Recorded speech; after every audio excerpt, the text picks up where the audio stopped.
Yep, that's me. You're probably wondering how I ended up in this situation. Hi. Hi, 15. We started the herd in New Mexico and then brought them up here. Came back to Montana, that's where we wanted to be. It's like your cows. You have cows that are meat and you have cows that are dairy. The dairy ewes, once the lambs are taken off, they can milk out about 182 days to 280 days. Lambs are left with their moms 5 to 7 days. After that, the colostrum is out and the sweet milk, what we call sweet milk, that's our cheese, our milk meat for our products. So what we do is those lambs will go off from their moms. They'll go on a supplemental diet of lamb producer formula, and the moms will go over into the milking barn and be milked. Sheep are like cows. They need to be milked morning and night. The more you milk them, the more they're going to give you. Your yearling ewes can give you anywhere up to 3/4 of a gallon a day. Your seasoned ewes can give you a gallon plus a day. A seasoned ewe is your 2, 3, and 4-year-olds. Okay. They can live. Now, this ewe right here, we call her Grandma. She is 20 years old. I have 170, but they're not here. They're at another dairy that's doing the milking for me, and then we will bring the milk down. Artisan cheese is unique. Yes, it costs a little bit more, but it's all hands-on. We're not doing factory machines. We are physically handling the cheese from pasteurizing to all the finished product.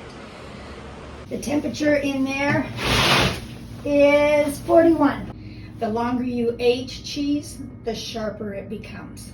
Hopefully, within the next couple years, we'll have the new creamery, which will have in-ground aging caves.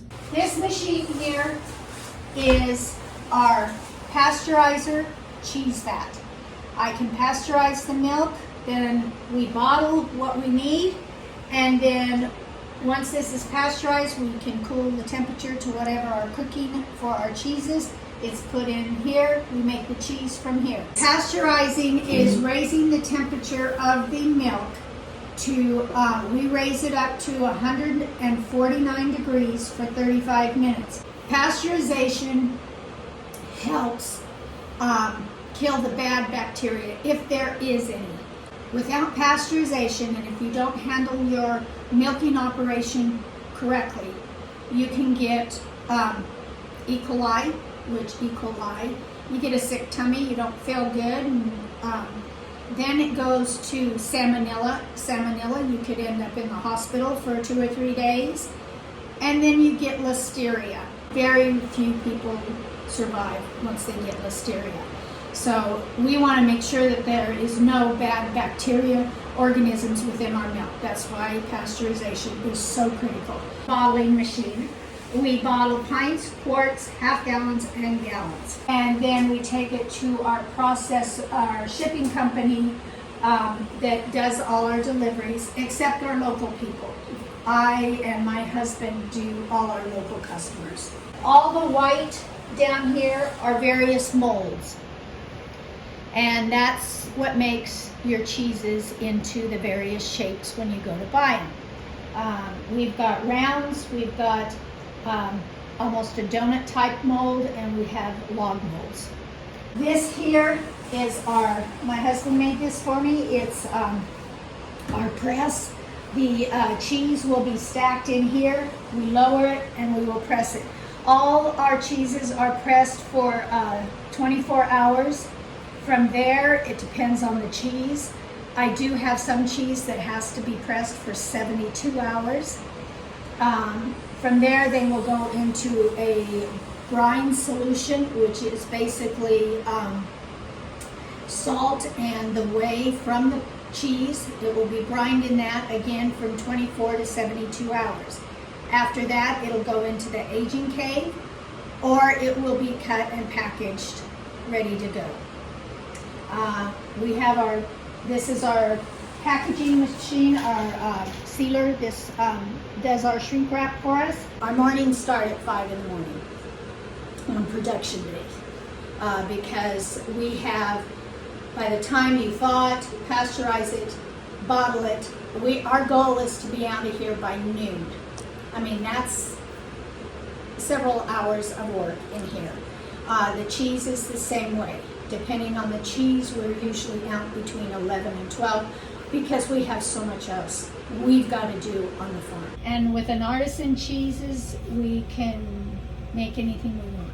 We have seasonal cheeses, Pumpkin Creek, pumpkin spice infused, and then brined in coffee. Birdseye, our basil garlic is up here. Birdseye is a feta style, and it's one that we can get out very quickly. Crown Mountain, it has cardamom in it, so it's a sweeter cheese. Our You Squeaky cheese, which is a cheese curd. Blacktail, it has caraway in it, and that is about a 30-day aged cheese. Gouda that is being made, I do make a variation of an Asiago and another one that I call Sunrise Hill, and that one is a 12 to 18 month age. It really takes a long time.